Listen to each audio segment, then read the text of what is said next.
Assalamualaikum warahmatullahi wabarakatuh. Selamat datang di video pembelajaran kali ini. Pada kesempatan ini kita akan belajar salah satu bentuk transformasi geometri, yaitu refleksi atau pencerminan. Pernahkah kalian memperhatikan bayangan kalian di cermin?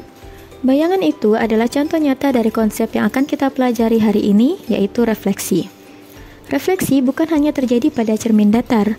Perhatikan permukaan air yang tenang. Kalian akan melihat pantulan langit atau benda-benda di sekitarnya. Nah, ini juga merupakan contoh refleksi. Bayangan yang terbentuk akibat pencerminan memiliki beberapa sifat khusus.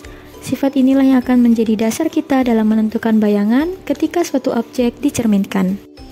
Ketika bercermin, pernahkah kamu mendapati posisi bayangan kamu seperti ini atau seperti ini? Tentu tidak, bukan? Hasil bayangan pada pencerminan tentulah akan selalu tegak lurus dengan objeknya. Nah, ini sifat yang pertama, bahwa objek dari bayangan benda pada refleksi akan selalu tegak lurus. Sifat selanjutnya, ketika kamu mencoba mendekati cermin, kamu tentunya akan mendapati bahwa bayangan kamu juga akan mendekati cermin. Dan ketika kamu menjauh dari cermin, maka bayanganmu juga akan menjauh dari cermin. Hal ini menunjukkan bahwa jarak objek ke cermin dan jarak cermin ke bayangan memiliki jarak yang sama. Oke, sifat selanjutnya. Pernah tidak ketika kamu bercermin pada cermin datar, kamu mendapati bayanganmu mengalami perubahan ukuran atau perubahan bentuk? Tentu tidak, bukan?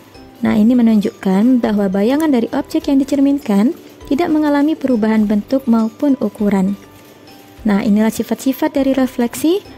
Nah, sekarang dari sifat-sifat ini, mari kita coba menentukan bayangan atau refleksi dari sebuah titik terhadap sumbu X dan sumbu Y. Misalkan terdapat sebuah titik A 3,2, nah ini akan kita tentukan hasil refleksinya terhadap sumbu Y. Nah, di sini kita misalkan sumbu Y sebagai cermin ya. Berdasarkan sifat 1, hasil bayangan itu akan selalu tegak lurus dengan objek. Maka bayangan dari titik A atau kita sebut A aksen ini akan selalu berada pada garis Y sama dengan 2. Nah, kemudian sifat selanjutnya, perhatikan jarak titik ke cermin. Jarak titik ke cermin ini memiliki jarak sejauh 3 satuan.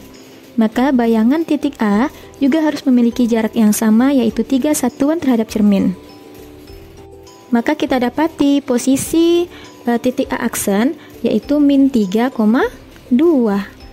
Nah, sifat terakhir tentunya sebuah titik tidak mengalami perubahan ukuran dan bentuk ya. Nah, mudah bukan?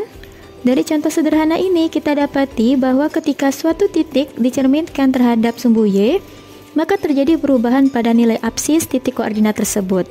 Atau dapat kita nyatakan pada rumus berikut. Nah, sekarang kita akan coba titik A direfleksikan terhadap sumbu X. Nah, jadi sekarang sumbu X dijadikan sebagai cermin. Berdasarkan sifat pertama bahwa bayangan akan selalu tegak lurus dengan objek. Maka ketika titik A dicerminkan terhadap sumbu X, maka bayangannya akan selalu berada pada garis X sama dengan 3. Kemudian sifat kedua, dia harus memiliki jarak yang sama. Nah, kita lihat titik ke cermin ini memiliki jarak 2 satuan. Maka bayangannya pun begitu juga, harus memiliki jarak 2 satuan dari cermin. Maka kita peroleh hasil bayangan dari titik A yaitu 3,-2. Mudah bukan? Nah, dari contoh sederhana ini juga kita dapati bahwa ketika suatu titik dicerminkan terhadap sumbu X, maka akan terjadi perubahan pada nilai ordinal titik koordinat tersebut. Atau dapat kita nyatakan pada rumus berikut. Baik, demikianlah untuk pembahasan materi kita kali ini, yaitu refleksi atau pencerminan. Semoga bermanfaat dan selamat belajar.